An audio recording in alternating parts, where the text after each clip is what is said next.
ti deuh hlui la channel thara lo lom chiwa studio ni he channel lo chu da ni chu zofa te buma om lo na ni to la ya la website la ta ta ron chu ka and then số nào bao nhiêu mà chủ题có đi có lấy sao bao nhiêu mà chủ题cho những hồ số thế thì khó đi ron chu cái này mà ôi ông về thầy anh nhớ kẹp một ôi mà xem nhiều lâu mà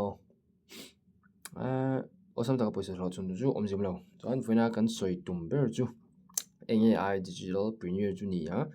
in bùm nữa như vậy em tí này你看til thua xin khá lâu thầy tắc tắc em tí đến đó nè所以我接住你了，我上chú YouTuber là chú anh nói một cái itu pun yang chú digital premier anh lu ta car khata xin khát lệ tí đến lo nè thì mà ama anh soi flex đà là chú nó anh tắc tắc em tí hàng soi số đó nè main pun là lu vật chi trả cho nên thằng mà nè sẽ introduction về này trước chú cha cũng mà sẽ mi hiện thì gần ngay khắp ấy đua bốc xí rồi chú anh cần cho nắng anh nghe digital premier chú lâu nè rank nè nên phô đắng digital premier chú online platform mà nè để phô đi là chú anh nghe nhàng cái mà nè course sang mình offer tuan skills sang mình zirtir do na cái đó mình zirtir ra tuan mình mới takin mình enhance thì mình develop tuan anh skills and knowledge in all the fields relevant in today times tiếng chú lệ đua hi buat lao tiền sẽ tiền tuan digital course na tumber digital premier na tumber chú thì sao tak course sao tak mình zirtir ra training chú mình mang paisa lao chú mình tum tir berani thì top mẹ ngó chuan hay tiếng hậu hi course om chun ta course ala som em ti mang YouTube domination sales pro advanced public speaking 100 flavor job interview forex hemi course zong ina tum pakhat overall ka soi thei chu ke pon ka ti deuh nual to ti mang kan soi du ma sa chu he video sim tur hian digital entrepreneur hen ka luta poisa ka choya ti mang mo he video ka sim theina chan chu atak ani nge ni lo ka proof du wang ani cho kan la soi chho se lang ma sa bi ro chuan hemi tong kan zir chhom chun chu trong kam thiam deu top mai da mo trong kam thiam ani YouTube domination kan di hian kan YouTube channel a endinan content kan da te khata changa endinan monica de pon digital premier chung chang soya poisa chu ti za chu ende ka khata I hlo thayang school no pangini mo chu ti khati ani ni mu nom me la ni mo chu ti han ngai thak chon mo ma se mo khati me ma chung ka ma thiam ne le ke ma ni min doi theina kha heta changa zir chho he ni ti phot mang aman hem video lo mulea alo huani pon mino ngai dam sila soilo thei si lowa zofa ti tan ti ni mio sia hei poi ka du wang renga soi pok ani lowa mi poi soi theina ni chan mo ke nen house dai chu ti khat mi sa dan hlo to mo police min thelu se min man se mo ka du bi khle ne chan hai pathina sales pro ti ni ta sales pro po chu ngai to la thil vazor thiam tak sales pro chu ni mai mo pay ko ki thin pain chumi za chumi lo zor te atia nain ai sang sha in lo zuara hlong na khai tel ta ni ma khatiang da han zer ta ni jama advanced public speaking ani da anina mi pui om tam na trong kam thiam na te an ta ma pui rem ta ni mo he course mo ai chu ka soi thiam dan version do soi thiam na pe hel kwal vak lo wat thil fel fight ta ka soi thiam na ani mo chuan hello hemi digital entrepreneur hian course he ti za om ta the main course offer hit kan training thei ti za om ta ma se zona om thin de jo digital entrepreneur lu tam tak ina zona an nei tura karin chu he course sang hi enga trangin nge ma ti la entinge lo training zo tai la te poisa chu ka va hlo te rengang certificate ti kha oman tia sumi certificate chuan na ka zong thei reng em ti te kha zo na tam ani mo nang mani polo zo tu lai lo lut to pon mai thai digital entrepreneur hian ma se poi ti su poi te ro ta ka bumi ni dom to mo heta an na zon da ni shele ta ra zon bumi ni mai bum mo an soi dan den all sam me la ni tin monica iron lu ni chuan ka gai na hnuai a thatakin ka mentor nge chu ti ka mentor in ni nga tungkar chhungai lo lu da ni chuan ti ten ta chuan mo kan valut te re nga mo anin du lu tuk mo elite lu elite ka ti dong ye kan la soi chonga package sang hi om ta lu theina hi elite da kan valut da han engwa ba min ngai tak lo mo om jem lo chuan hei hemi overall hemi platform te mang khor sang ka soi chu chongam thiam zen na ni mo min bum theina turan zira ni ti mang ta na do enila ado han hei zo dom thei ta course fee tiom ta ni course wa eng tinge paisa ka hluang eng tingi ka training ang discount om ti ta ni ya course fee ka tingo ta hen course fee tur ni lawa ti thawila dik thawa nya course fee chu om ni hena moni ka na soida na ka chon course fee oma atia chuan paisa chengeng muza cheng ve nga ya atia chuan atong kam thiam zia chu I chung te pon le khai zirnan chumi za chu paisa seng ni lo mi ha ti zang en an sai chau ma an seng ve bok lovin hlo kan nei du ve wa ngolom le kan zir kai ni po mo chuan ten an ti le ma heta I hlo nei thina tura cheng sing khat le sang ruk ve lo sang kha an na lo natina min pek le tur hi atam lu tu kan na lo re reng an te ma na lo don po ni se tu na pek tur ka nei hle ne mo le mo adik lo chuan course ve ding e paisa ka hluang ti dei chu kan la chang chawang chuan course sang om te chu ama sabera hian elite package chat me quality chu mi lo ngai dong la chelo thei lo wa screenshot chop le crop chop te ni ma bo thak e video ti no ka siam to pani ka soi tum heda ka ti tum be chu tlang au mo zo fa te lo film phur zol tur tlang au na ni mo chuan hei entrepreneur ha ka lut ve ta ro wa kai po paisa ha ka chan to sia indu chuan mi pui thei dan chu antinan link ka siam ta ni chu ron promo code om ta ka promo code chuan heta elite package hei aman pa nga hi sanga zokwa ni ta hei hi sang thum sanga somlin ka promo code mai ton chumo elite package cha chuan ado le ai chuan pro package ni sho pro package ni ta hian MRP pangan hei tau deng nyo si khale sang khale zare ni ta ma se promo code chuan sang zokwa songkwa pakwa ni chuan pro zo ai chuan supreme om le ta supreme ai jun sikale sang sari anita promo ko jun sikale sang khat zaria anita kan soi song phodang han pe hel ku al du iju abo sang kha thi chuan premium ten om le a hai promo ko din alan da tlang pui chu mai anga pui mo vak lo ting chu ma ilut du po ta kring lo mo mi lo pui du ni don du le iji pe number lo dau ula ko dau lo da lai lo tiang ka ron dang mi lo pui don da hem video sim nan elite package hang ka lu da ni chu mo sang thum sanga som li ka cho ya ngày năm đầu mô my course thì kan lut lia training tour kha pariat elite nuai khan lo min ka sia kan training chwe hau dan chu kan la soi chho don tuan tuna hei mi dam lang so na ta indian entrepreneur la ti lo ta na so na om thei thave deu chu refer kan link ka aron lu kher lo hian poisa a hlo them ti hi ni chu da chu chan na om so hei chu google atanga ka lak chho thlap ne dik tura ka nga ya yes ni alang lu thai entrepreneur han course sang kan training khan heta soina dak chuan monetizing their skills kan thiam mang khan na kan thok do ni yu mo chuan heta so nom le thei chu ni dam takin course ko zowa ko training zowa ma se nge ka ti don an ti ni enting e puisa da chu ka va nang ka va hlo fiang enting e sing khat ka hlong ti de kha an ngei to na ni ti da chun mo har khopang mi video ei dola a course a khan a training nan mi video vai video kan ve na nia kha khan chu ti khati Instagram ma jon ti how te mi lo mo kan la soi chho zel dom ko soi chak to box se kai su mani hi certificate lem nu tukin mu na mo in lut chak mi lo bang mo chon a do le ka lang a do le chon hei certificate ama sa jok ta chu ni mo hei hi enge khale min khale course min khale automation tinge Instagram and WhatsApp enge khale min ka shale to lo ata ranga ka dong khan da chu ta kan sir ber chu entinan IG ya kan ka kha business creator age business kan da do ring ke se so kan da anga ta khan safe reply an ti maya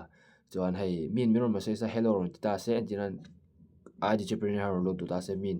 info ke ma trainer se tu ta se hello aron ti ringot khan ke ma khan option sang kha pe kha the hey automatic message sang ai zo mo ama han system khan message lo wa thon kha bang chu han ngei to te mo het tiang certificate angai nam lo ke phoi soi to boom ka ni mo boom ka ni ngày nào lâu mo tiếng nó dân sáng thum sáng ngày nào artui zo gila lok zo artui zo gila lok zo mo ran sai na dân ở sam te in zin lai ni mo ni lâu mo ít lộ thế đi ơi nia lộ chú lộ thấy nghe lom mi va bu min mo chú tí khát tí cái promo code là chú lần lưu tu la trong cam chặt tắc tắc in gần phát là nga ron lưu nên vậy đó là anh nên premium plus thì khăn này về tay là premium plus về cả mi ron lưu ta sẽ xin khăn lệ tí cái đông đây mo ngày nào lâu mi pan hi ron lưu da hang cái voi khăn lưu mình cái vật thấy ngal chú đi khop chú này mày mo tuan certificate khát ron lang lệ đó ni ron chết nhấp mày mà hay ni lệ ta ni alai ang chi rồi anh bây giờ thắc chết chết không vậy mo tiền cái trăng chuột bông rau à và su lẩu chia ngày nào cũng lẩu mo bị tấm tật anh đi nói bù vài lại xài vài lại vài lại và hạ chắc vài lại xài là tôi muốn xoay he khovel moi na le poisa hi india tir su ang cheu anti ke po mo ka india tir he video ka sem thena pakhat chu ka adwang ani poisa haulama ka choi college ka lai ka ni poisa ka mamo tuna ba kan zero mo ka mamo vel tu tingai nam lo mo ka ju mo he jeng website len de ho hi ya phaulana timol phawi ka chak za to me ni an phakar tu don an phakar tila a om khovel a machine kan dam chan pakhat chu thok turin ni kan tho chuan enge kan tho chuan noming kan nom ve theng ti mang an ni chuan de bang he tiang hawa digital printer ho chu mo do soi point la thok ri man nga a ngai nam lo mi bum te ka chu mo chung lo mai pathi nom ti hin salo mi wala ka ding ti dau hloi la ka trong trai khat via bo kai poi chuan adwa ai chuan kan soi ve tu pakhat chu digital printer han affiliate marketing ti le freelancing hi ni VS te engwanga lo dang e kan ni poi ko shala affiliate marketing a jonri for an hi ni bera mi every for and then link khan link is generate a link a hani promo code om ta khami changa ron lu khan commission lo dong dong chu elai ta sang ni nia ti khat ti zat kha a shi aing lo ve thai ni mo elai di chu hlok lo shim shima ke po a hlok lo ka va join chan chu proof atak nge atak ani lo ti kha proof ko du wang va lu kan ya zo far ta tan mo tu la ya ron la sia angai nam lo mo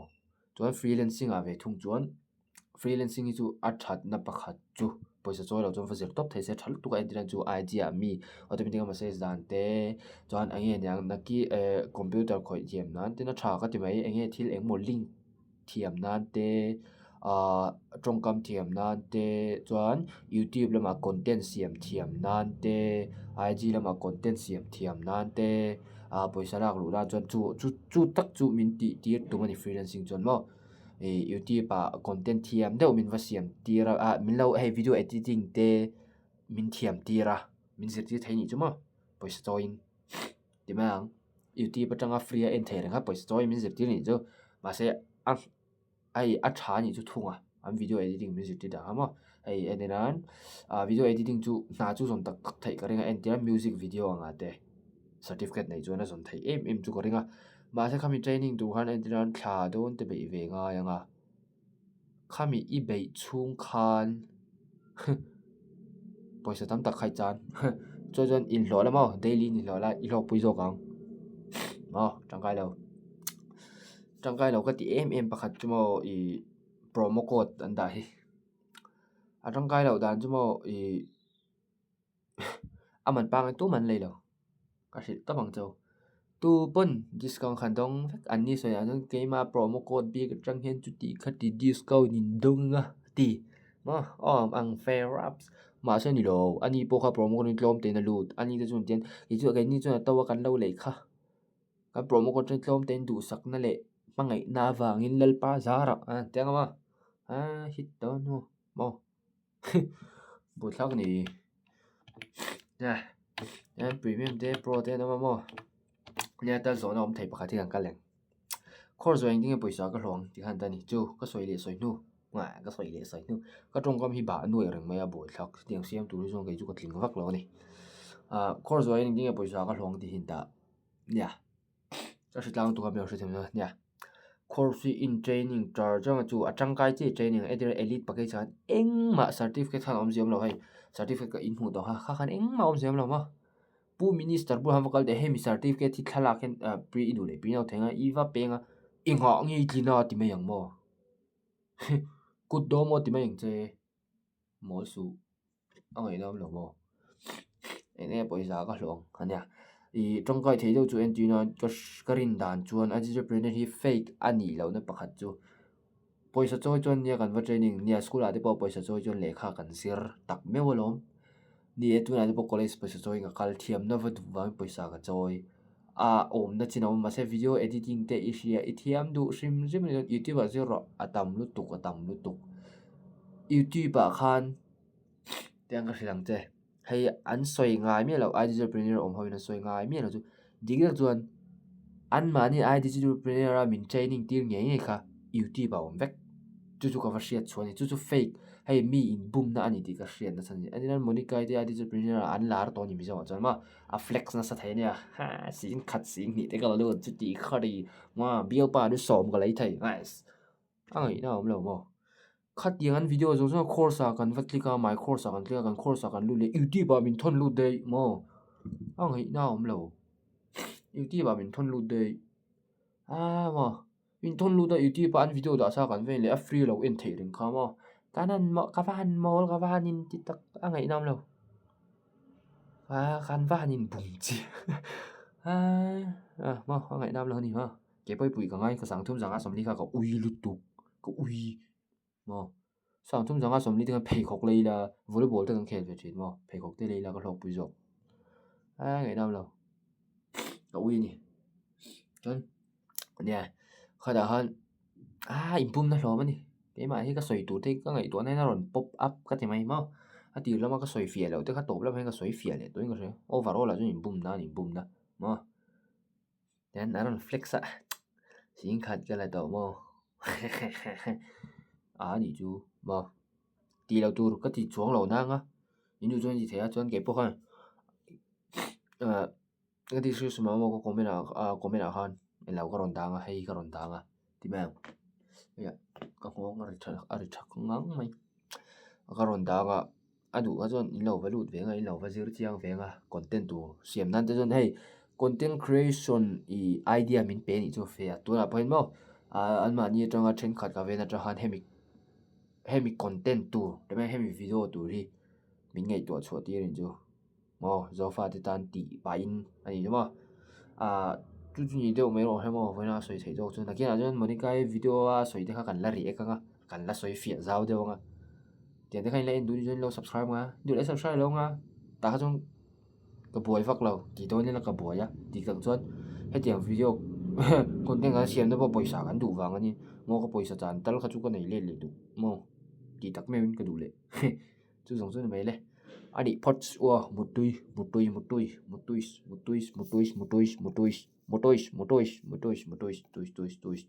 aude